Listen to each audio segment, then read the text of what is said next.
அஸ்ஸலாமு அலைக்கும் வரஹ்மத்துல்லாஹி வபரகாத்து. அன்புக்குரிய மாணவர்களே, இன்றைய குருகுலம் நிகழ்ச்சியில் தரம் 10 இஸ்லாம் பாடத்தில் அகீதா என்ற பாடத்தோடு உங்களை சந்திப்பதில் மகிழ்ச்சி அடைகின்றேன். பிள்ளைகளே, அகீதா என்ற இந்த பாடத்தின் உள்ளே பிரவேசிப்பதற்கு முன்னால் நாங்கள் இந்த பாடத்துக்குரிய தேர்ச்சி என்ன, தேர்ச்சி மட்டம் யாது, இந்த பாடத்தை கற்பதனூடாக எதிர்பார்க்கின்ற கற்றல் பேறுகள் என்ன என்பது பற்றி நாங்கள் தெளிவாக விளங்கிக் கொள்வது இன்றியமையாதது. அந்த வகையில் இந்த பாடத்தை கற்பதனூடாக முதலில் நாங்கள் எதிர்பார்க்கின்ற தேர்ச்சி யாதெனில், அகீதா பற்றிய தெளிவான விளக்கத்தை பெற்று வாழ்க்கையை நெறிப்படுத்திக் கொள்வார். வாழ்க்கையை நெறிப்படுத்திக் கொள்வதற்கு மிகவும் அவசியமான ஒன்றாக அகீதா காணப்படுகின்றது. எனவே ஒரு முஸ்லிமுடைய வாழ்வு அகீதாவின் அடிப்படையில் நெறிப்படுத்தப்பட்டிருக்க வேண்டும். அந்த வகையில் நாங்கள் இந்த பாடத்தை விளங்கிக் கொள்ள வேண்டும். அடுத்து தேர்ச்சி மட்டம். இந்த தேர்ச்சி மட்டத்திலே நாங்கள் அகீதாவுக்கான வரைவிலக்கணம் தொடர்பாக தெளிவாக விளங்கிக் கொள்ள வேண்டும். பாடத்தை கற்று முடிக்கின்ற போது இறுதியிலே நாங்கள் என்னென்ன விடயங்களை தெரிந்து கொள்ள வேண்டும் என்பதைத்தான் நாங்கள் கற்றல் பேறுகள் என்கின்றோம். பாடம் முடிவடைகின்ற போது இந்த விடயங்கள் அனைத்திலும் நாங்கள் நல்ல தெளிவு பெற்றவர்களாக இருப்போமானால் கற்றல் பேறுகளை அடைந்து விட்டோம், அல்லது இந்த பாடத்தின் ஊடாக எதிர்பார்க்கப்பட்ட விடயத்தை அடைந்து கொண்டோம் என்பதுதான் கருத்து. அந்த வகையில் முதலாவது நாங்கள் அகீதா என்றால் என்ன என்பதை வரைவிலக்கணப்படுத்தி கூறுவார். அகீதா என்றால் என்ன என்பதற்கான வரைவிலக்கணத்தை தெளிவாக சொல்லக்கூடியதாக இருக்க வேண்டும். அடுத்து இஸ்லாமிய அகீதாவின் உள்ளடக்கத்தை விவரிப்பார். அடுத்து அஹ்லுஸ் சுன்னா வல் ஜமாஅவின் அகீதாவே சரியானது என்பதற்கான காரணங்களை விளக்குவார். அதற்கடுத்து அஹ்லுஸ் சுன்னா வல் ஜமாஅவின் அகீதாவை போதிப்பார். இந்த 4 விடயங்களும் தான் இந்த பாடத்தில் எதிர்பார்க்கப்படுகின்ற கற்றல் பேறு. இப்போது இந்த படத்தை பாருங்கள் பிள்ளைகளே. இங்கு நெருப்பு பற்றி எரிந்து கொண்டிருக்கின்றது. நெருப்பு சுடும் என்ற நம்பிக்கை எங்களுக்கு இருக்கின்றது. எங்களுள் யாரேனும் இந்த நெருப்பை கையால் தொடுவார்களா? நெருப்பு சுடும் என்ற நம்பிக்கை எங்களுடைய வாழ்க்கையை இயக்குகின்றது. எப்படி இயக்குகின்றது? நாங்கள் ஒருபோதும் நெருப்பில் கையை போட மாட்டோம், அது சுட்டுவிடும், எரித்துவிடும் என்ற நம்பிக்கை தான் அதற்கு காரணம். அதுபோல மின் கம்பங்களை பாருங்கள். இந்த மின் கம்பிகள் இழுத்து செல்லப்படுகின்ற கோபுரத்துக்கு மேலால் ஏறி எவரேனும் ஒருவர் அந்த மின் கம்பிகளை தனது கைகளால் பற்றி பிடிப்பாரா? ஏன் பிடிப்பதில்லை? அந்த மின் கம்பிகளினூடே மின்சாரம் பாய்கின்றது என்ற நம்பிக்கை தான் அதற்கு காரணம். எனவே அந்த மின் கம்பியை தொட்டால் மின்சாரம் உடம்பில் பாயும், அது ஆபத்தை ஏற்படுத்தும், அது தன்னை தாக்கும் என்ற நம்பிக்கையின் அடிப்படையில் தொடாமல் இருக்கின்றோம். எனவே பிள்ளைகளே, நம்பிக்கை சாதாரண நடைமுறை வாழ்வில் நம்பிக்கை எங்களை இயக்குகின்றது என்பதை நாங்கள் புரிந்து கொள்கின்றோம். ஆகவே அந்த நம்பிக்கையின் அடிப்படையில் தான் ஒரு மனிதனுடைய செயற்பாடு, ஒரு மனிதனுடைய எதிர்வினை தங்கி இருக்கின்றது. அந்த வகையில் ஈமான் ஒரு முஸ்லிமை எப்படி இயக்க வேண்டும், அகீதா ஒரு முஸ்லிமை எவ்வாறு வாழ்வதற்கு வழி செய்ய வேண்டும் என்பதை கற்றுத்தருவதாக அமைந்து காணப்படுகின்றது. பிள்ளைகளே, மனித வாழ்வு நம்பிக்கையின் அடிப்படையில் கட்டியெழுப்பப்படுகின்றது.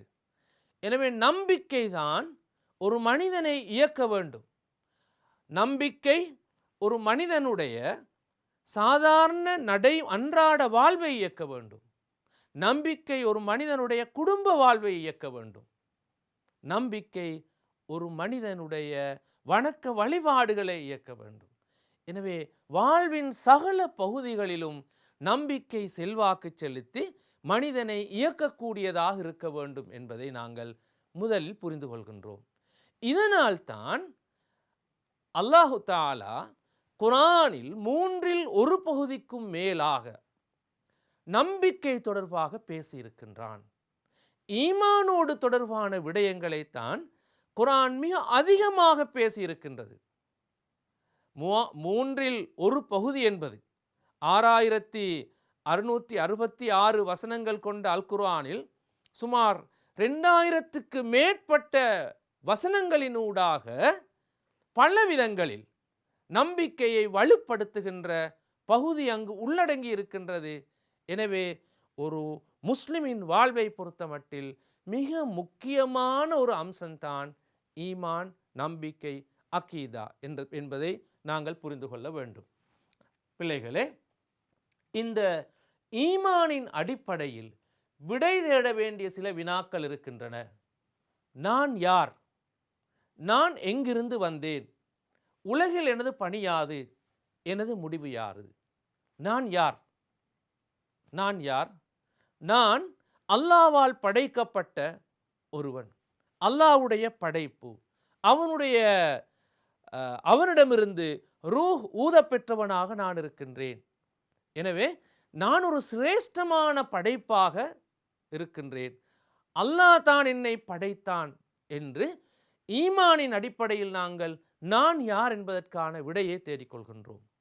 அடுத்த பகுதி, எங்கிருந்து வந்தேன்? நான் அல்லாஹ்வுடைய பிரதிநிதியாக வந்திருக்கின்றேன். எனவே எனது பணி இந்த உலகத்தில், எனது பணி என்ன? எனது பணி அல்லாஹ்வுக்கு இபாதத் செய்து வாழ்வது, அவனுக்கு கட்டுப்பட்டு வாழ்வது, அவன் ஏவிய சட்டதிட்டங்களை ஏற்று நடப்பது, அவற்றை பின்பற்றுவது, எப்போதும் அவனுக்கு நன்றியுடையவனாக வாழுவது. எனவே இப்படி பார்க்கின்ற போது எனது பணி ஒன்று இருக்கின்றது. அந்த பணியிலே நான் அவனுக்கு இபாதத் செய்வது போல எனக்கு இமாரத் என்றொரு பணியும் சுமத்தப்பட்டிருக்கின்றது. அதுதான் இந்த பூமியை வளப்படுத்துவது. இந்த உலகை வளப்படுத்துகின்ற பொறுப்பும் கடமையும் எனக்கு வழங்கப்பட்டிருக்கின்றது.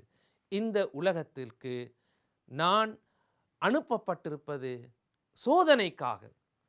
இந்த உலகத்துக்கு பின்னர் நான் செல்கின்ற ஒரு இடம் இருக்கின்றது. நான் செல்கின்ற இடம் அது மறுமை. இந்த உலகத்தின் செயற்பாடுகள் குறித்து நான் அங்கு விசாரிக்கப்படுவேன். அந்த விசாரணையை நான் எப்படி சிறப்பான முறையில் எதிர்கொள்வேனோ அதற்கு ஏற்ப எனக்கு சுவனம் கிடைக்கும்.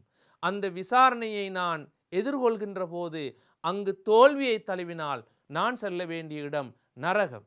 இத்தகைய வினாக்களுக்கு விடை தேடி தரக்கூடியதாக இந்த அக்கீதா, ஈமான் பகுதி அமைந்து காணப்படுகின்றது. அன்புக்குரிய பிள்ளைகளே, நான் யார்? நான் எங்கிருந்து வந்தேன்? எனது பணி யாது? நான் எங்கே செல்கின்றேன்? இவை போன்ற வினாக்களுக்கு விடை சொல்லித் தருவது இந்த அக்கீதா, நம்பிக்கையாகும். அடுத்து நாங்கள் பார்ப்போம் பிள்ளைகளே, அக்கீதா. அக்கீதா என்ற சொல் நம்பிக்கை, அடிப்படை என்ற கருத்தில் நாங்கள் பிரயோகிக்கின்றோம். இதன் பன்மை சொல் அகாயித் என்பதாகும். இந்த அக்கீதா என்ற சொல்லினுடைய விளக்கத்தை நாங்கள் பார்ப்போம். இறுதியானதும் உறுதியானதுமான சான்றுகளை கொண்டு கட்டி எழுப்பப்பட்ட நம்பிக்கையை குறிக்கவே அக்கீதா என்ற சொல் பயன்படுத்தப்படுகிறது. இறுதியான உறுதியான சான்றுகளை கொண்டு கட்டி எழுப்பப்பட்ட நம்பிக்கை கோட்பாட்டை குறிப்பதற்குத்தான் நாங்கள் அக்கீதா என்ற சொல்லை பிரயோகிக்கின்றோம். பிள்ளைகளே, இந்த அக்கீதா துறை தொடர்பாக விளக்குகின்ற ஒரு கலை இருக்கின்றது. அதனை நாங்கள் இல்முல் அக்கீதா என்று அழைக்கின்றோம். நாங்கள் ஒன்றை விளங்கிக் கொள்ள வேண்டும் பிள்ளைகளே. நபி ஸல்லல்லாஹு அலைஹி வஸல்லம் ஆரம்ப காலத்தில் இஸ்லாம் என்ற பொது பெயரில் தான் அனைத்தும் போதிக்கப்பட்டு வந்தது. பிற்பட்ட காலங்களில் தான் கலைகள் வளர்ச்சியுற புது கலைகள் தோற்றம் பெறுகின்ற ஒரு நிலை உருவாகின்றது. இல்மு தஃப்சீர், தஃப்சீர் கலை, இல்முல் ஹதீஸ், ஹதீஸ் கலை, இல்மு தஸவுஃப், மெஞ்ஞான கலை, இப்படி பல்வேறு கலைகள் உருவாகின்றன. ஆரம்பத்தில் இப்படி கலைகள் இருக்கவில்லை. எல்லாம் பொதுவாக குர்ஆன் சுன்னா என்ற அடிப்படையில் போதிக்கப்பட்டு வந்தன. இந்த கால ஓட்டத்தில் எவ்வாறு ஒவ்வொரு துறை தொடர்பாகவும் வித்தியாசமான கலைகள் தோன்றி வளர்ந்தனவோ, அந்த வரிசையில் நம்பிக்கை கோட்பாடு தொடர்பாக, ஈமான் தொடர்பாக வளர்ந்த கலையைத்தான் நாங்கள் இல்முல் அகீதா என்று சொல்கின்றோம். எனவே இந்த கலை ஒரு முக்கியமான கலை, நம்பிக்கையை போதிக்கின்ற ஒரு கலை. இந்த இடத்தில் இன்னொரு விடயத்தை தெரிந்து கொள்ள வேண்டும் பிள்ளைகளே. உலகத்துக்கு வந்த எல்லா நபிமார்களும் போதித்தது ஒரே தௌஹீதை தான், ஒரே அகீதாவை தான், ஒரே ஈமானை தான் அவர்கள் போதித்தார்கள் என்பதை நாங்கள் மனதில் ஆழமாக பதித்து கொள்ள வேண்டும். ஹஸ்ரத் ஆதம் அலைஹிஸ்ஸலாம் அவர்கள் முதல் இறுதி தூதர் முஹம்மது ஸல்லல்லாஹு அலைஹி வஸல்லம் அவர்கள் வரை வந்த எல்லா நபிமார்களும் அல்லாஹ் ஒருவன், அல்லாஹ் ஒருவன், அவனை நீங்கள் வணங்கி வழிபடுங்கள் என்ற அந்த அக்கீதாவை தான் போதித்தார்கள். சூரத்து ஷுஆராவை எடுத்து நாங்கள் ஓதி பார்த்தால் பல நபிமார்களுடைய வரலாற்றை அந்த சூரா சொல்கின்றது. அந்த சூறாவிலே ஒவ்வொரு நபியை பற்றி சொல்கின்ற போதும் அவர்கள் வலியுறுத்திய அந்த அகீதா எது என்பதை அது தொட்டு செல்வதை நாங்கள் பார்க்கலாம். எனவே குர்ஆன் சொல்கின்றது, மா வஸ்ஸா பிஹி நூஹன் வல்லதி அவ்ஹைனா இலைக்க வமா வஸ்ஸைனா பிஹி இப்ராஹீம வ மூசா வ ஈசா அன் அகீமுத்தீன வலா ததஃபர்ரகு ஃபீஹி. நூஹுக்கு அறிவிக்கப்பட்டவையும் அதே போல உங்களுக்கு அறிவிக்கப்பட்டவை, இன்னும் நாங்கள் இப்ராஹிம், மூசா, ஈசா ஆகியோருக்கு அறிவித்ததெல்லாம் நீங்கள் மார்க்கத்தை நிலைநாட்டுங்கள், அதில் பிரிந்து விடாதீர்கள் என்பதாகும். பிள்ளைகளே, இஸ்லாமிய அக்கீதா, இஸ்லாமிய நம்பிக்கை கோட்பாடு எங்கிருந்து பெறப்பட வேண்டும், அதனுடைய மூல ஊற்று என்ன என்பதை நாங்கள் தெரிந்து கொள்ள வேண்டும். இந்த அக்கீதாவை நாங்கள் வஹ்யின் அடியாகத்தான் பெற்றுக்கொள்ள வேண்டும். பகுத்தறிவினூடாக நாங்கள் இந்த அக்கீதாவை, நம்பிக்கை கோட்பாட்டை பெற்றுக்கொள்ள முடியாது. அடிப்படை வஹி. எனவே வஹ்யின் அடியில் தோன்றிய குர்ஆனிலிருந்தும் சுன்னாவிலிருந்தும் மாத்திரம்தான் நாங்கள் அக்கீதாவை தெளிவாக விளங்கிக் கொள்ள வேண்டும். அக்கீதாவை கற்றுக்கொள்கின்ற பிரதான மூலங்களாக அவை இரண்டும் தான் காணப்படுகின்றன. அவை சொல்கின்றபடிதான் எங்களுடைய நம்பிக்கை கோட்பாடு அமைய வேண்டும் என்பதை நாங்கள் புரிந்து கொள்ள வேண்டும். எனவே முன்னால் வந்த அந்த எல்லா நபிமார்களுக்கும் அல்லாஹு தஆலா போதித்த அக்கீதாவின் சார அம்சம் ஒன்றாகும். ஒரே அக்கீதாவைத்தான் அவர்கள் போதித்திருக்கின்றார்கள். எனவே பிள்ளைகளே, நாங்கள் மனதிலே ஆழமாக பதித்து கொள்ள வேண்டும். ஆதம் அலைஹிஸ்ஸலாம் அவர்கள் முதல் முஹம்மது ஸல்லல்லாஹு அலைஹி வஸல்லம் அவர்கள் வரை தோன்றிய எல்லா நபிமார்களும் போதித்த அக்கீதா, அதன் சார அம்சம் ஒன்றே ஆகும் என்பதை மனதில் இருத்திக் கொள்ளுங்கள். எனவே அடுத்தொரு பகுதிக்கு நாங்கள் வருவோம். முஹம்மது ஸல்லல்லாஹு அலைஹி வஸல்லம் அவர்கள் ஜிப்ரீல் அலைஹிஸ்ஸலாம் அவர்களிடம் கேட்டு கற்றுக்கொள்கின்ற ஒரு விடயத்தை ஹதீஸ் சொல்கின்றது. ஈமான் என்றால் என்ன என்று கேட்டார்கள்.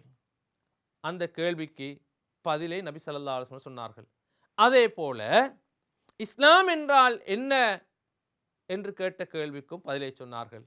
இஹ்சான் என்றால் என்ன என்ற கேட்ட கேள்விக்கும் பதிலை சொன்னார்கள். இங்கு நாங்கள் ஈமான் என்றால் என்ன என்று கேட்கப்பட்ட கேள்விக்கு கொடுத்த பதிலை சுன்னாவில் பார்க்கின்றோம். அதுதான் அல் ஈமானு அன் துமின பில்லாஹி வ மலாயிகத்திஹி வ குதுபிஹி வ ருசுலிஹி வல் யௌமில் ஆஹிரி வ துமின பில் கத்ரி ஹைரிஹி வ ஷர்ரிஹி. ஈமான் என்பது அல்லாஹ்வையும் மலக்குமார்களையும் வேதங்களையும் ரசூல்மார்களையும் மறுமை நாளையும் கலாக்கதிரையும் விசுவாசம் கொள்வதாகும் என்று இந்த ஹதீஸ் தெளிவுபடுத்துகின்றது. எனவே பிள்ளைகளே, அல்லாஹ் ஒருவன், அவன் வணக்கத்துக்குரியவன், அவன் ஏகன் என்று குர்ஆன் போதிக்கின்ற அந்த அக்கீதாவை குர்ஆனிலிருந்து இருக்கின்றோம். சுன்னா எங்களுக்கு தெளிவாக சொல்கின்றது, நீங்கள் அல்லாஹ்வை ஈமான் கொள்ள வேண்டும், மலக்குமார்களை ஈமான் கொள்ள வேண்டும், வேதங்களை ஈமான் கொள்ள வேண்டும், மறுமை நாளை ஈமான் கொள்ள வேண்டும், கலா கதிரை ஈமான் கொள்ள வேண்டும். எனவே இந்த நம்பிக்கை தொடர்பான பகுதிகளை நாங்கள் குர்ஆனிலிருந்தும் சுன்னாவிலிருந்தும் தான் பெற வேண்டும். அடுத்து நாங்கள் இந்த நம்பிக்கை உள்ளடங்குகின்ற விஷயத்தை இவ்வாறு பார்க்கலாம். அர்கானுல் ஈமான், ஈமானுடைய அடிப்படையான அம்சங்கள் 6. இந்த 6 தொடர்பாகவும் நாங்கள் மிக ஆரம்ப வகுப்புகளிலிருந்தே கற்று வந்திருக்கின்றோம். அதனைத்தான் இங்கு இந்த படத்திலே காட்டியிருக்கின்றோம். முதலாவது அல்லாஹ்வை ஈமான் கொள்வது, இரண்டாவது மலக்குமார்களை ஈமான் கொள்வது, மூன்றாவது வேதங்களை ஈமான் கொள்வது, நாலாவது இறை தூதர்களை ஈமான் கொள்வது, ஐந்தாவது மறுமை நாளை ஈமான் கொள்வது, ஆறாவது நன்மை தீமை அனைத்தும் அல்லாஹ்வுடைய புறமிருந்தே அல்லாஹ்வின் கையிலே இருக்கின்றது என்று ஈமான் கொள்வது. எனவே இந்த 6 அம்சங்களும் தான் ஈமானின் பிரதான பகுதிகளாக இருக்கின்றன. இந்த பகுதிகளை விளக்குவதாகத்தான் அக்கீதா அமைந்து காணப்படுகின்றது. பிள்ளைகளே, ஈமானோடு தொடர்பான விடயங்களை நாங்கள் அக்கீதா என்று சொல்கின்றோம். அந்த ஈமானோடு தொடர்பான அந்த விடயங்களை விளக்குகின்ற கலையை நாங்கள் இல்முல் அக்கீதா என்று சொல்கின்றோம். எனவே அந்த ஈமானில் முதலாவதாக அல்லாஹ் பற்றிய நம்பிக்கை. அல்லாஹ் பற்றிய நம்பிக்கை எப்படி? அல்லாஹு தாலா ஒருவன், அவன் தனித்தவன், இணை துணையற்றவன், படைப்பவன், அனைத்தையும் செவிமடுப்பவன், பார்த்து கொண்டிருப்பவன், அவனுக்கு விசேடமான சில பெயர்கள் இருக்கின்றன. அதே போல அவனுக்கென்று சில பண்புகள் காணப்படுகின்றன. அந்த பண்புகள் குறித்தும் அவனுடைய பெயர்கள் குறித்தும் அவனுடைய வல்லமை சக்திகள் குறித்தும் இந்த அல்லாஹ்வை விசுவாசித்தல் என்ற பகுதியிலே நாங்கள் தெரிந்து கொள்ள வேண்டும். இரண்டாவது பகுதியை பாருங்கள், மலக்குமார்கள். எனவே மலக்குமார்கள் அல்லாஹ்வுடைய சிரேஷ்டமான படைப்பினர் ஆவர். அவர்கள் எப்போதும் நன்மையே செய்து கொண்டிருப்பார்கள். அல்லாஹ்வுடைய கட்டளைக்கு மாறு செய்யாதவர்கள், அல்லாஹ்வுடைய ஏவல்களை மிகச் சரியாக நிறைவேற்றி வருகின்றவர்கள் என்று அந்த மலக்குகள் தொடர்பாக நாங்கள் நம்ப வேண்டும். மூன்றாவது வேதங்கள். அல்லாஹு தஆலா உலகத்துக்கு மனிதனுக்கு வழிகாட்டுவதற்காக பல்வேறு வேதங்களை அனுப்பி வைத்திருக்கின்றான். அந்த வகையிலே குர்ஆன் சில வேதங்கள் பற்றி குறிப்பிட்டு சொல்கின்றது. குர்ஆனிலே ஜபூரை பற்றி சொல்கின்றது, இஞ்சிலை பற்றி சொல்கின்றது, தௌராத்தை பற்றி சொல்கின்றது, இறுதியாக வந்த ஃபுர்கானை பற்றி சொல்கின்றது. இதல்லாமல் மூசா அலைஹிஸ்ஸலாம் அவர்களுக்கு கொடுக்கப்பட்ட, இப்ராஹிம் அலைஹிஸ்ஸலாம் அவர்களுக்கு கொடுக்கப்பட்ட வேத கட்டளைகள் சுஹுபுகள் பற்றியும் குர்ஆன் குறிப்பிடுகின்றது.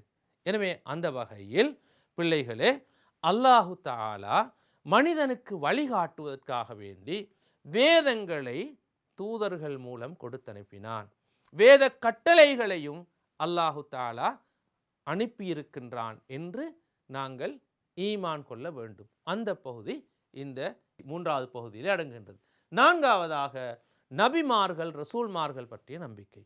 அல்லாஹு தஆலா இந்த உலகத்துக்கு பல்வேறு காலகட்டங்களில் மனிதர்களை நல்வழிப்படுத்துவதற்காக, மனிதர்களுக்கு நல்லவற்றை போதிப்பதற்காக, மனிதர்களுக்கு நேர்வழி காட்டுவதற்காக அவன் இறை தூதர்களை அனுப்பினான். அவர்களுள் அல்லாஹ்வுடைய வேதம் கொடுக்கப்பட்டு அனுப்பப்பட்டவர்களை நாங்கள் ரசூல்மார்கள், ஏனையவர்களை நபிமார்கள் என்று அழைக்கின்றோம். எனவே பல லட்சக்கணக்கான நபிமார்களும் நூற்றுக்கணக்கான ரசூல்மார்களும் இந்த உலகத்துக்கு அனுப்பப்பட்டிருக்கின்றார்கள். எனவே அல்லாஹ்வுடைய தூது செய்தியை மக்களுக்கு போதிப்பவர்களாக அந்த நபிமார்கள் இருந்திருக்கின்றார்கள் என்று நாங்கள் இந்த பகுதியிலே விசுவாசிக்கின்றோம். அடுத்த பகுதிக்கு நாங்கள் வருவோம். மறுமை நாள் பற்றிய நம்பிக்கை. இந்த உலகம் நிலையற்றது, நித்தியமான உலகம் மறுமை வாழ்வாகும். எனவே இந்த உலகம் எங்களுக்கு சோதனை களம். நித்தியமான நிரந்தரமான அந்த உலகத்துக்கு நாங்கள் செல்ல வேண்டியவர்கள். மரணத்துக்கு பின்னர் எங்களுக்கு ஒரு வாழ்வு இருக்கின்றது. அந்த வாழ்வுதான் நிலையான வாழ்வு, நிரந்தரமான வாழ்வு. அந்த வாழ்வோடு தொடர்பான நிறைய விடயங்கள் இருக்கின்றன. இந்த உலகம் ஒரு நாள் அழிக்கப்பட்டதன் பின்னர் நாங்கள் எல்லோரும் எழுப்பப்படுவோம், விசாரிக்கப்படுவோம். நாங்கள் செய்த நன்மை தீமைகள் நிறுக்கப்படும். நாங்கள் சிராத் என்ற பாலத்தை கடந்து செல்ல வேண்டி ஏற்படும். நாங்கள் நன்மை செய்தவர்களாக இருந்தால், எங்களுடைய நன்மை தட்டு கனதியாக இருந்தால் நாங்கள் சுவனத்துக்கு தகுதியுடையவர்களாக மாறுவோம். எவருடைய நன்மை தட்டு கனதி குறைந்ததாக இருந்து பாவங்கள் மிகைத்ததாக இருக்குமோ அவர் செல்ல வேண்டிய இடம் நரகம். இப்படியான சுவனம் நரகம் போன்றொரு வாழ்வு இருக்கின்றது என்று நம்புவது இந்த பகுதியிலே உள்ளடங்குகின்றது. அடுத்து இறுதியாக கலாகதிர், அல்லாஹ்வுடைய நாட்டத்தின் படிதான் அனைத்து செயற்பாடுகளும் இடம்பெறுகின்றன என்பதை நாங்கள் நம்ப வேண்டும். அல்லாஹு தாலா எல்லாவற்றையும் ஏற்கனவே நியமித்து விட்டான், தீர்மானித்து விட்டான். அதன்படிதான் எல்லாம் இடம்பெறுகின்றது என்ற அந்த நம்பிக்கை தொடர்பாகவும் நாங்கள் இதிலே கற்றுக்கொள்கின்றோம். எனவே அந்த வகையில் பிள்ளைகளே, எங்களுடைய அக்கீதாவில் நாங்கள் இவற்றை விரிவாக கற்கின்றோம். இதனை நாங்கள் இன்னொரு விதமாக சொன்னால் ஈமான் முஃபஸ்ஸல் என்று சொல்லலாம். நாங்கள் படித்திருக்கின்றோம் ஈமான் முஜ்மல், சுருக்கமான ஈமான். அல்லாஹு தாலா ஒருவன், முஹம்மது ஸல்லல்லாஹு அலைஹி வஸல்லம் அவர்கள் அல்லாஹ்வுடைய தூதராவார் என்று நம்புவது ஈமான் முஜ்மல், சுருக்கமான ஈமான்.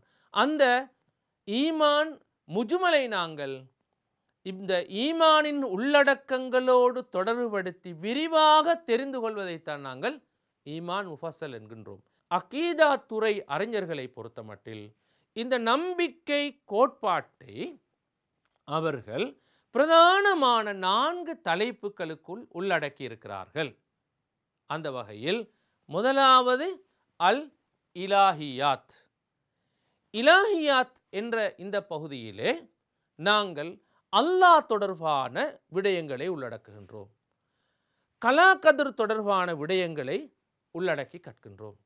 எனவே அல்லாஹ்வுடைய பண்புகள், அவனுடைய பெயர்கள், அவனுடைய சிஃபாத்துக்கள், அவனுடைய வல்லமை ஆற்றல்களை வெளிப்படுத்தக்கூடிய அனைத்து தொடர்பாகவும், அதே நேரத்தில் கலாகதிர் தொடர்பாகவும் உள்ளடங்கி இருக்கின்ற அந்த விடயத்தை தான் நாங்கள் இலாஹியாத் என்பதனூடாக தெரிந்து கொள்கின்றோம்.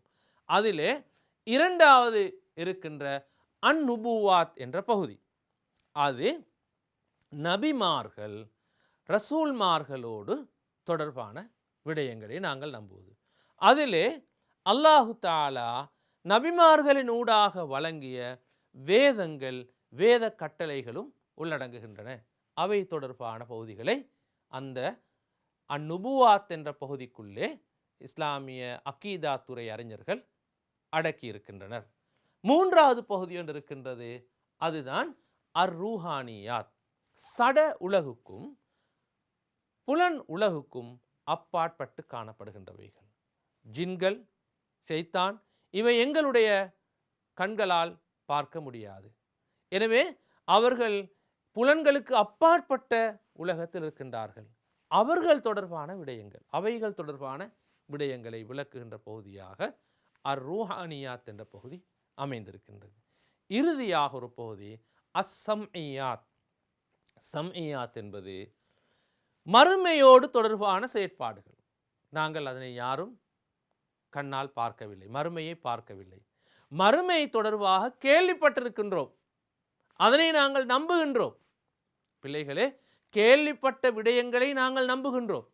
உதாரணமாக, உலகத்திலே மக்கா என்றொரு நகரம் இருக்கின்றது என்று ஒருவர் சொன்னால் நாங்கள் நம்புகிறோம்.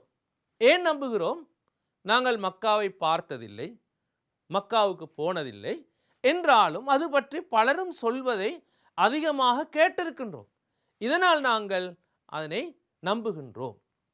பிள்ளைகளே, எனவே மறுமை தொடர்பாக கேள்விப்பட்டிருக்கின்றோம். கபருடைய வாழ்வு ஒன்று இருக்கின்றது. அதற்கு பின்னர் உலகம் முடிவடைந்ததன் பின்னர் நாங்கள் எழுப்பப்படுவோம், விசாரிக்கப்படுவோம்.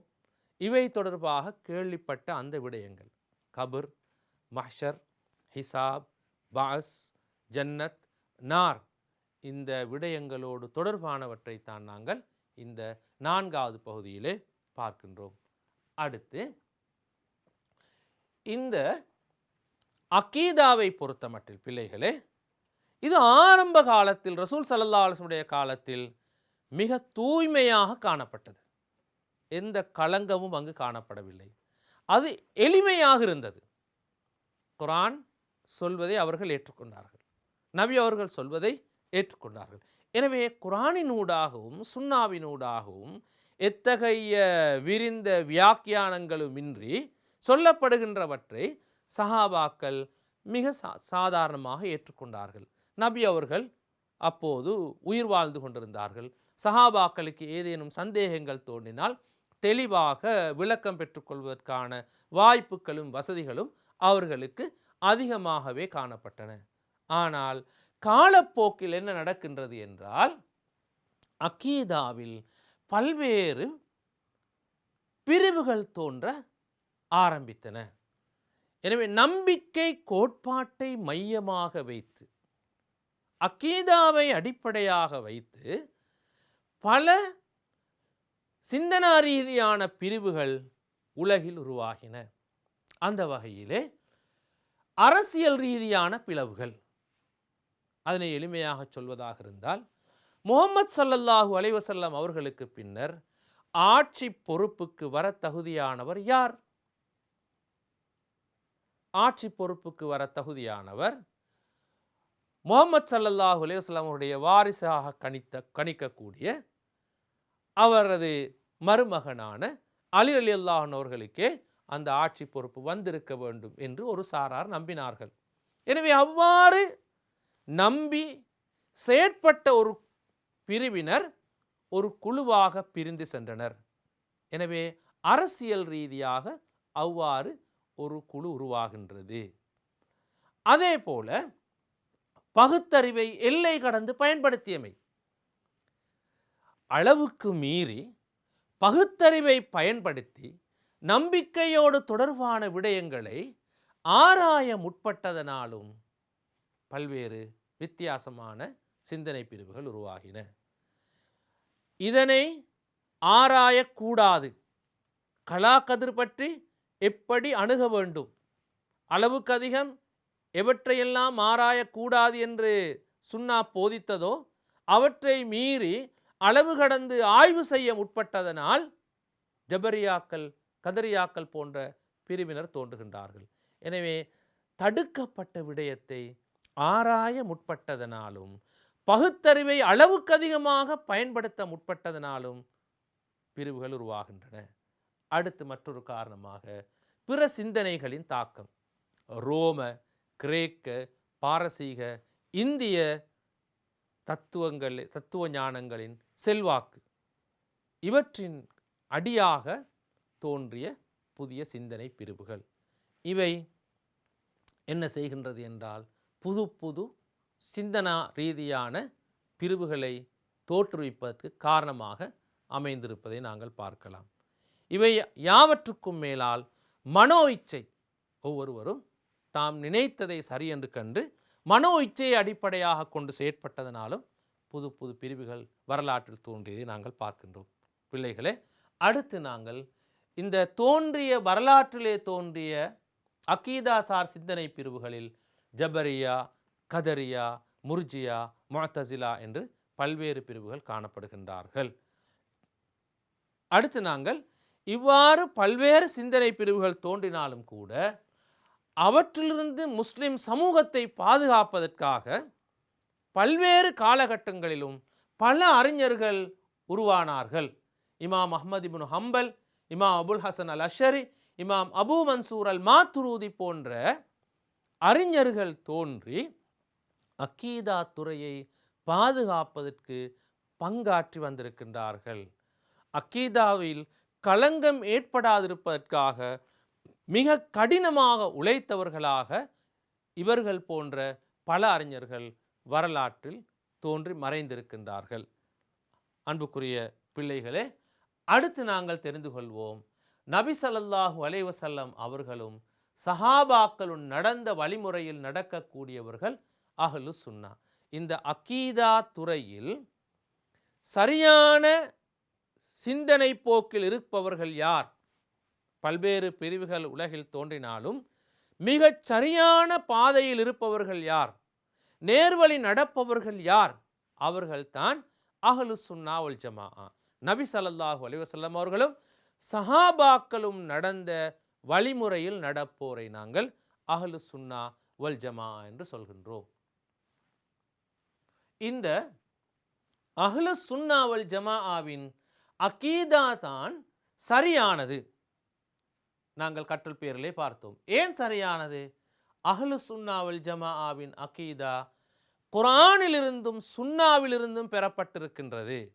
எனவே அஹ்லு சுன்னாக்களுடைய அகீதா குர்ஆன் சுன்னாவை அடிப்படையாக கொண்டு அமைந்தது என்ற வகையில் அதை நாங்கள் பின்பற்ற வேண்டும். அதுதான் சரியானது. இரண்டாவது, நபி ஸல்லல்லாஹு அலைஹி வஸல்லம் அவர்களால் போதிக்கப்பட்டு பின்பற்றப்பட்டு வந்தது அஹ்லு சுன்னாக்களின் அகீதா. அதனால் அது சரியானது, அதனையே பின்பற்ற வேண்டும்.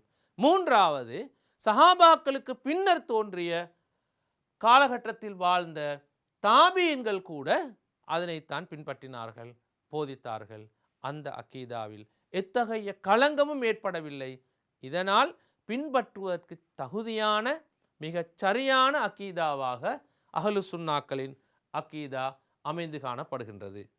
பிள்ளைகளே, இப்போது நாங்கள் இந்த பாடத்தோடு தொடர்பான அடுத்த பகுதிக்கு செல்கின்றோம்.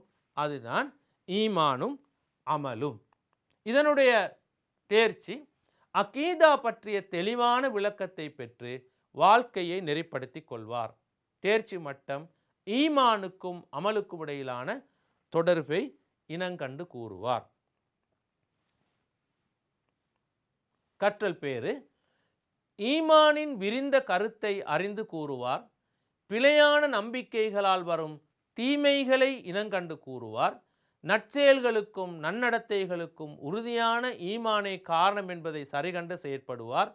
உறுதியான ஈமானின் மூலம் சமூக வாழ்வில் முன்மாதிரியாக திகழ்வார் என்ற பகுதிகளைத்தான் நாங்கள் இதிலே பார்க்க இருக்கின்றோம். பிள்ளைகளே, இஸ்லாம் கூறும் விடயங்களை நம்புவது ஈமான். இஸ்லாம் கூறுகின்ற விடயங்களை நம்புவது ஈமான். அதன் போதனைகளை செயற்படுத்துவது அமல். அந்த ஈமானோடு தொடர்பான விடயங்களை அகீதா பேசும். மனிதனுடைய இபாதா தொடர்பான விடயங்களை ஷரீஆ விளக்கி சொல்லும். எனவே ஈமானும் அமலும் ஒன்றோடொன்று பிணைந்தது. அகீதாவிலே பல பிரிவுகள் தோன்றினதாக பார்த்தோம்.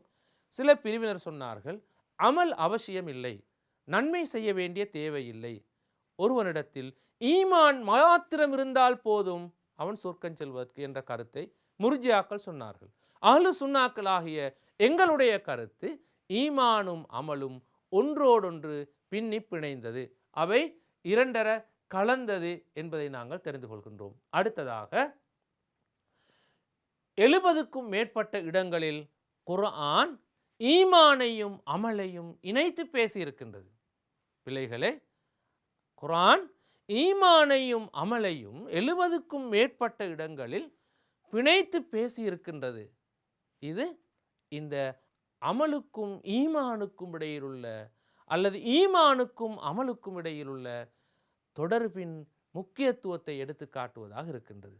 அதே போல இன்னொரு விடயம்தான், ஈமான் இன்றி அமலோ அமலின்றி ஈமானோ பயனளிக்கப் போவதில்லை. எப்படி பூவுக்கும் நறுமணத்துக்கும் இடையில் இறுக்கமான தொடர்பு இருக்கின்றதோ அதுபோல ஈமானுக்கும் அமலுக்கும் நெருக்கமான தொடர்பு கொண்டு இருக்கின்றது.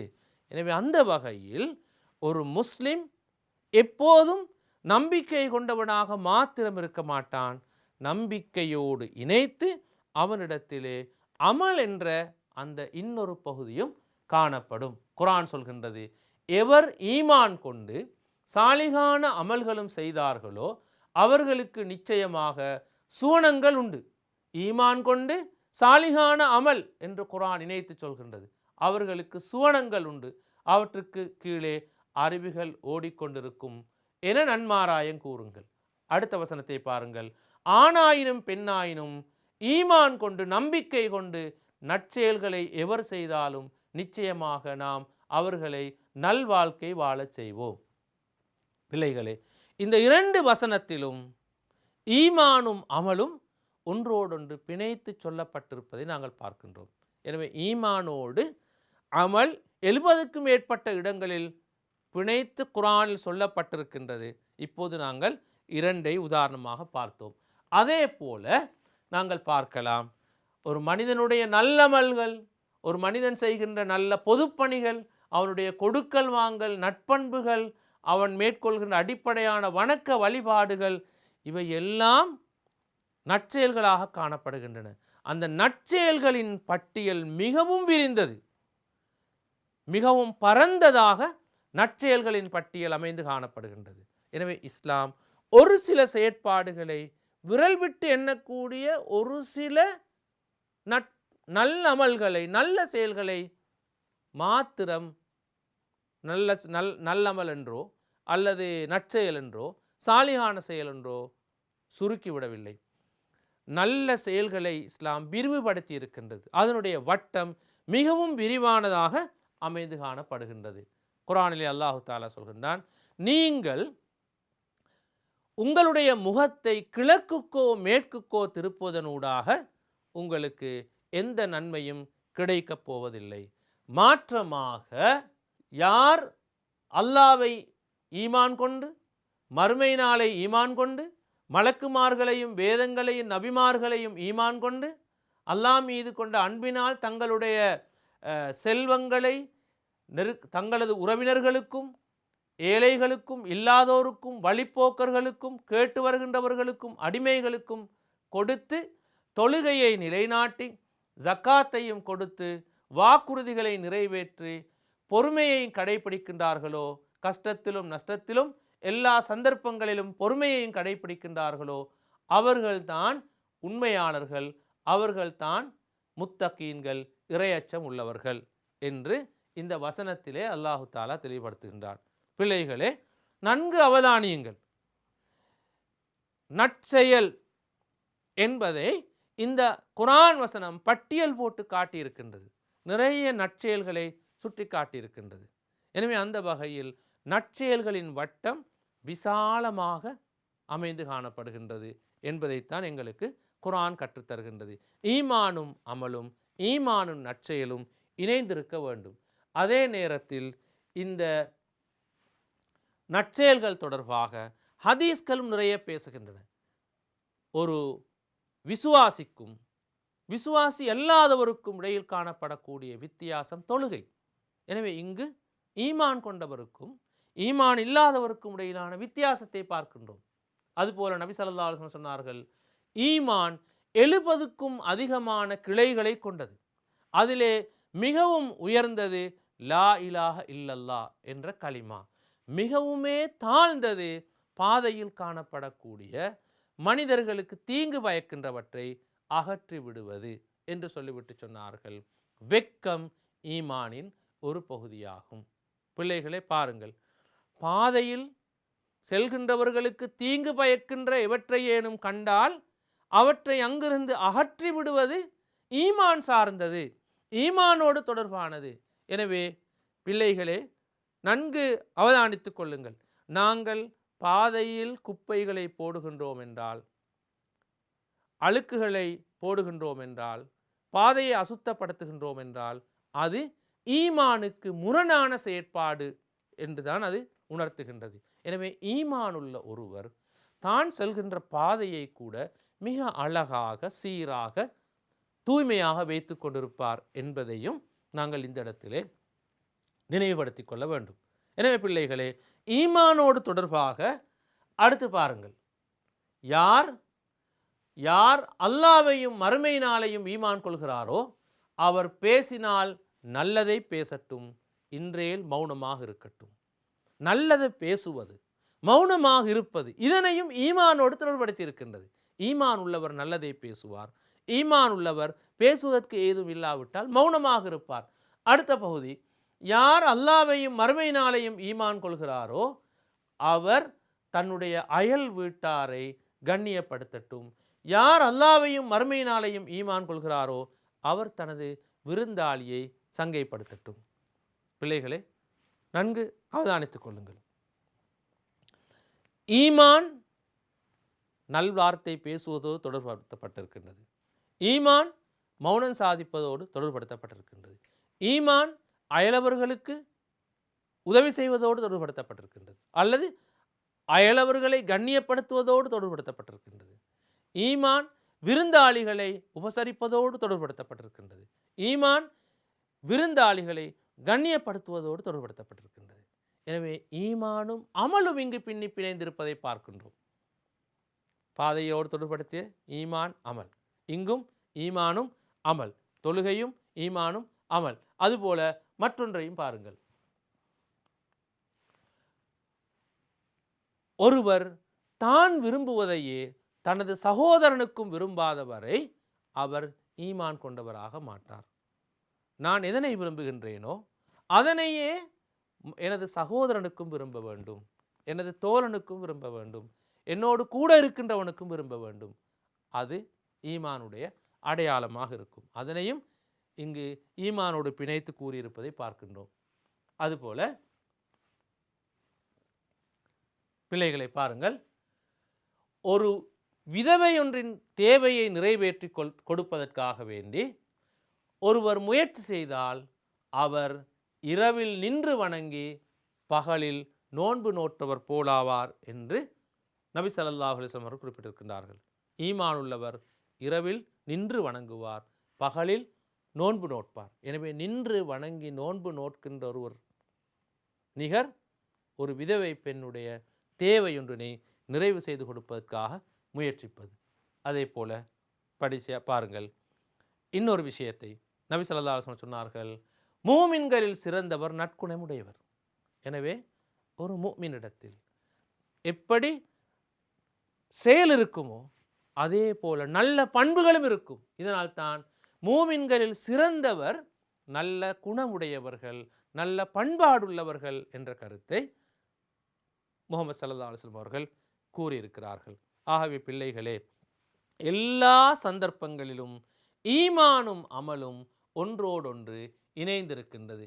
எனவே ஈமான் எப்போதும் நற்செயல்கள் செய்ய அடியானை தூண்டிக்கொண்டே இருக்கும். ஈமான் பாவம் செய்வதிலிருந்து ஒருவனை தடுத்து கொண்டே இருக்கும். ஈமானில் ஏற்படுகின்ற பலவீனம் ஒருவனுடைய நற்செயல்களிலும் குறைபாட்டை தோற்றுவிக்கும். ஈமான் சீராக ஆரோக்கியமாக பாதுகாப்பாக இருந்தால் அவனிடத்தில் நற்செயல்கள் நல்ல பண்புகள் இவை அனைத்தும் மிகைத்திருக்கும். இதனால் தான் ஸல்லல்லாஹு அலைஹி வஸல்லம் சொன்னார்கள், ஒரு முஃமின் திருடும் நிலையில் முஃமினாக இருக்க மாட்டான், ஒரு முஃமின் விபச்சாரம் செய்யும் நிலையில் முஃமினாக இருக்க மாட்டான் என்று ஹதீஸிலே சொன்னார்கள். அதாவது ஒருவர் திருடுகின்ற போது, திருட்டு குற்றத்திலே ஈடுபடுகின்ற போது அவனிடத்தில் ஈமான் இருக்க மாட்டாது. எனவே பாவம் எப்போது உருவாகின்றது என்றால் ஈமான் பலவீனப்படுகின்ற போது, ஈமான் குறைகின்ற போதுதான் ஒரு மனிதன் பாவச் செயல்களை செய்கின்றான் என்பதை நாங்கள் இந்த ஹதீஸிலிருந்து புரிந்து கொள்கின்றோம். எனவே பிள்ளைகளே, ஈமான் பலம் பெறுகின்ற போது எங்களிடத்தில் நல்ல செயல்கள் அதிகரித்து கொண்டே போகும். ஈமான் பலவீனம் அடைகின்ற போது எங்களிடத்தில் தீய செயல்கள் கூடிக்கொண்டே போகும். ஆகவே ஈமானை நாங்கள் வளர்க்க வளர்க்க எங்களிடத்தில் நற்செயல்களும் வளர்ந்து கொண்டே இருக்கும்.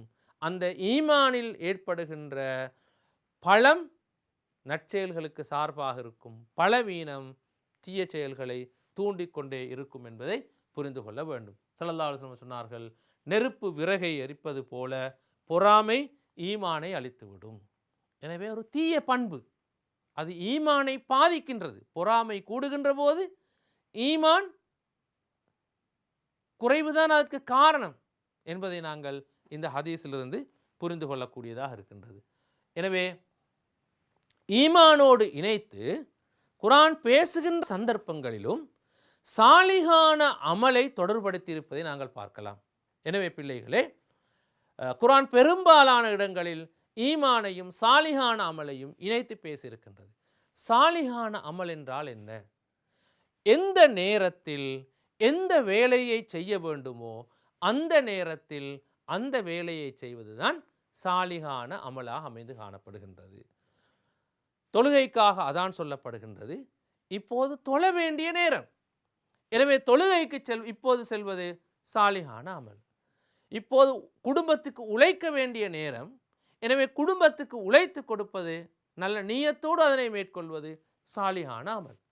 மனைவி பிள்ளைகளோடு குடும்பமாக சந்தோஷமாக இருக்க வேண்டிய நேரம், மனைவிக்கும் பிள்ளைகளுக்கும் ஒதுக்க வேண்டிய நேரம், அந்த நேரத்தை அல்லாஹ்வுடைய திருப்தியை எதிர்பார்த்து ஒதுக்குகின்ற போது அது சாலிகான அமல். எனவே எந்த நேரத்தில் எந்த வேலையை செய்ய வேண்டுமோ அந்த நேரத்தில் அந்த வேலையை செய்வது சாலிகான அமலாக அமைந்து காணப்படுகின்றது. எனவே பிள்ளைகளே, நேரம் எதனை வேண்டி நிற்குமோ அந்த செயலை செய்வது. அதுபோல அல்லாஹ்வும் ரசூலும் காட்டி தந்த அந்த நற்செயல்களை சரியாக செய்வது. அது தனி மனிதனுடைய வாழ்வுக்குரியதாக இருக்கலாம், குடும்ப வாழ்வுக்குரியதாக இருக்கலாம், சமூக வாழ்வுக்குரியதாக இருக்கலாம். அது எப்படியான ஒன்றாக இருந்தாலும் அல்லாஹ்வும் ரசூலும் காட்டி தந்த தனி மனித வாழ்வுக்குரிய, குடும்ப வாழ்வுக்குரிய, சமூக வாழ்வுக்குரிய அந்த செயற்பாடுகளை நாங்கள் அந்தந்த நேரத்தில் சரியாக செய்வோமாக இருந்தால் அதுதான் சாலிகான அமலாக இருக்கும். எனவே பிள்ளைகளே, சாலிகான அமல் என்றால் என்ன என்று கேட்டால் எங்களுக்கு விடையளிக்கக்கூடியதாக இருக்க வேண்டும். அடுத்து நாங்கள் சாலிகான அமல் அல்லாஹ்விடத்திலே ஏற்றுக்கொள்ளப்பட வேண்டும். அதாவது ஒரு மனிதன் செய்கின்ற எந்த ஒரு செயலும் அல்லாஹ்விடத்திலே ஏற்றுக்கொள்ளப்பட வேண்டுமானால் அது அடிப்படையில் இஹ்லாஸை பெற்றதாக இருக்க வேண்டும். அங்கு உள தூய்மை காணப்பட வேண்டும். ஒரு மனிதர், ஒரு சஹாபி நபி ஸல்லல்லாஹு அலைஹி வஸல்லம் இடத்திலே வந்து சொன்னார், அல்லாஹ்வுடைய தூதரே, நான் ஒரு நற்செயல் செய்ய விரும்புகின்றேன். அல்லாஹ்வுக்காக என்ற தூய எண்ணத்தில் நான் அந்த நற்செயலை செய்கின்றேன். ஆனாலும் கூட அந்த செயலை செய்கின்ற போது என்னுடைய உள்ளத்திலே தோன்றுகின்றது, அதனை மக்கள் காண வேண்டும், அதனை மக்கள் பார்க்க வேண்டும், என்னை புகழ வேண்டும், அந்த நற்செயலுக்காக என்னை பாராட்ட வேண்டும் என்ற உணர்வு என்னுடைய உள்ளத்தின் ஓரத்திலே தோன்றுகின்றது என்று தூதர் முஹம்மது ஸல்லல்லாஹு அலைஹி வஸல்லம் இடத்திலே அந்த மனிதர் வந்து கேட்கின்றார். அப்போது முஹம்மது ஸல்லல்லாஹு அலைஹி வஸல்லம் அவர்கள் எந்த பதிலையும் கூறவில்லை, அமைதியாக இருக்கின்றார்கள். அல்லாஹு தாலா வஹி அறிவிக்கின்றான். எப்படி? சூரத்துல் கஹ்ஃபிலே அல்லாஹு தாலா வஹி அறிவிக்கின்றான், ஒருவருடைய செயல் முழுமையாக அல்லாஹ்வுக்கென்ற தூய எண்ணத்தோடு இருக்க வேண்டும். அதிலே நீங்கள் வேறு யாரையும் கூட்டி சேர்க்க வேண்டாம், இணையாக்கி கொள்ள வேண்டாம். எனவே ஒரு செயலை அல்லாஹ்வுக்காக என்ற நோக்கத்தில் செய்கின்ற அதே நேரத்தில் மனிதர்களது புகழையோ பாராட்டையோ எதிர்பார்த்தால் அது இணை வைப்புக்குரிய செயலாக, சிறுக்கான ஒரு செயலாக மாறிவிடும் என்பதை குர்ஆன் எச்சரித்திருக்கின்றது என்பதை நாங்கள் புரிந்து கொள்ள வேண்டும். எனவே ஒரு முஸ்லிமுடைய செயற்பாடு எப்படி இருக்கும்? ஒரு முஸ்லிமுடைய செயற்பாடு முதலாவது பிள்ளைகளே, அல்லாஹ் ஒருவனுக்கு மாத்திரம் வழிபட்டதாக இருக்கும், அல்லாஹ்வுக்கு கட்டுப்பட்டதாகத்தான் ஒரு முஸ்லிமுடைய செயற்பாடு இருக்கும். இரண்டாவது, நபி ஸல்லல்லாஹு அலைஹி வஸல்லம் அவர்கள் செய்த முறையில் அந்த செயல் அமைந்திருக்கும். மூன்றாவது, அல்லாஹ்வின் திருப்தியை பெறுவதற்காக என்று அந்த செயல் இருக்கும். நான்காவது, அல்லாஹ்விடம் மாத்திரமே பிரதிபலனை எதிர்பார்த்ததாக அந்த செயல் அமைந்து காணப்படும். எனவே அன்புக்குரிய பிள்ளைகளே, ஒரு நற்செயலை செய்கின்ற போது நாங்கள் இந்த 4 விடயத்தையும் கருத்தில் கொள்ள வேண்டும். ஒரு முஸ்லிமுடைய செயல்கள் முஸ்லிம் அல்லாத ஒருவருடைய செயல்களிலிருந்து இந்த 4 விஷயங்களில்தான் வேறுபடுகின்றது என்பதை நாங்கள் நன்கு தெரிந்து கொள்வோம். எனவே ஒரு மூமினுடைய இலக்கு அல்லாஹ்வுடைய திருப்தியை எதிர்பார்த்ததாக மட்டுமே இருக்க வேண்டும். எல்லா சந்தர்ப்பங்களிலும் இறை திருப்தி ஒன்று மட்டும்தான் அவருடைய வாழ்வின் இலட்சியமாக இருக்க வேண்டும்.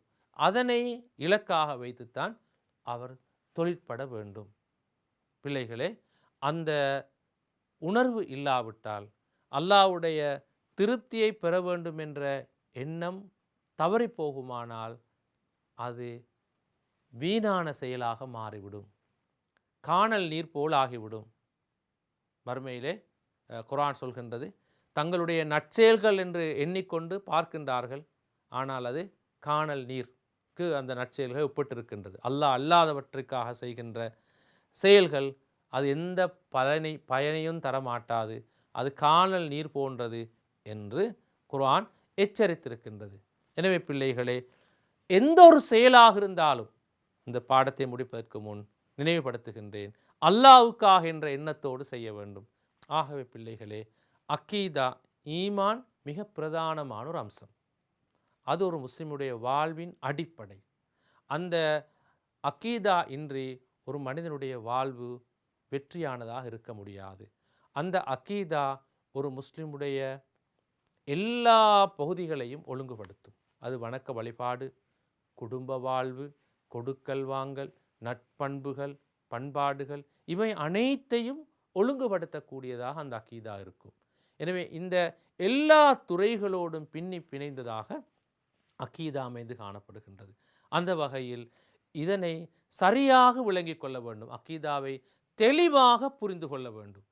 முரண்பாடான சிந்தனை பிரிவுகளிலிருந்து எங்களை அல்லாஹு தாலா பாதுகாத்து அஹ்லு சுன்னா வல் ஜமா அக்கீதாவிலேயே எங்களுடைய மௌத்து வரை எங்களை நிலைத்திருக்க செய்ய வேண்டும். ஆகவே நாங்கள் இந்த அக்கீதாவை ஆழமாக தெரிந்து கொள்ள வேண்டும். அதே போல அந்த அக்கீதாவோடு தொடர்புபட்ட அடுத்த பகுதியான ஈமான் அமல் என்ற அந்த பகுதியையும் நாங்கள் மிகச் சரியாக விளங்கி கொள்ள வேண்டும். நாங்கள் ஈமான் கொண்டிருக்கின்றோம், மூமினாக இருக்கின்றோம் என்று மாத்திரம் சொல்ல முடியாது, கண்டிப்பாக அமல் இருக்க வேண்டும். எனவே அடிப்படையான தொழுகை, நோன்பு போன்ற அடிப்படையான வணக்க வழிபாடுகள் எப்போதும் எங்களோடு பிணைந்திருக்க வேண்டும். நல்ல பண்புகள் எங்களோடு எப்போதும் இணைந்திருக்க வேண்டும். உண்மை பேசுதல், வாய்மை, நம்பிக்கை, நாணயம் பேணல் போன்ற அனைத்து விடயங்களிலும் நாங்கள் மிக கவனமாக இருக்க வேண்டும். தீயவற்றிலிருந்து நாங்கள் தவிர்ந்து கொள்ள வேண்டும். அவைதான் எங்களை பாதுகாக்கக்கூடியதாக இருக்கும். இறுதியாக பிள்ளைகளே, இந்த பாடத்தோடு தொடர்பான இந்த வினாக்களை பாருங்கள். இந்த வினாக்களுக்கு விடையளிக்கக்கூடியதாக இருந்தால் இந்த பாடத்தில் இதுவரை நாங்கள் கற்றதில் பயனடைந்திருக்கின்றோம். முதலாவதாக, அக்கீதா என்றால் யாது என்று கேட்டால் விடை எழுத முடியுமா என்று பாருங்கள். அஹ்லு சுன்னா வல் ஜமா சார்ந்த இமாம்களின் 3 பெயர்களை தருக. இஸ்லாமிய அக்கீதாவுக்கு அடிப்படையாக அமைகின்ற மூலாதாரங்கள் யாவை? ஈமானுக்கும் அமலுக்கும் இடையிலான தொடர்பை விளக்குக. சூரத்துல் கஹ்ஃபின் 110வது வசனம் அருளப்பட்ட பின்னணியை எழுதுக. சாலிஹான அமல் என்பதன் மூலம் கருதப்படுவது யாது? அல் குர்ஆனில் 2:177 வசனம் குறிப்பிடும் நல்லமல்கள் 10ஐ பட்டியல் படுத்துக. பிள்ளைகளே, இந்த வினாக்களுக்கான விடைகளை உங்களால் சொல்ல முடியுமா அல்லது எழுத முடியுமா என்று பாருங்கள். முடியாவிட்டால் பாட புத்தகத்தில் இருக்கின்ற பாடத்தை மீண்டும் ஒரு முறை வாசித்து பாருங்கள். அப்போது உங்களால் மிக இலகுவாக இந்த வினாக்களுக்கு விடை எழுத முடியும். விடை எழுதக்கூடிய திறனை, ஆற்றலை நீங்கள் பெற்றிருந்தால் இந்த பாடம் தொடர்பாக நீங்கள் ஓரளவுக்கு அடைவை பெற்றிருக்கின்றீர்கள் என்பதுதான் கருத்து. எனவே பிள்ளைகளே, நீங்கள் தொடர்ந்தும் இந்த பாடத்தை மீள கற்க வேண்டுமானால் சேனல் NIE யூடியூபில் சென்று நீங்கள் கற்றுக்கொள்ள முடியும். மற்றொரு குருகுல நிகழ்ச்சியில் உங்களை சந்திக்கும் வரை சலாம் கூறி விடைபெறுகின்றேன். வஸ்ஸலாமு அலைக்கும் வரஹ்மத்துல்லாஹி வபரகாத்துஹு.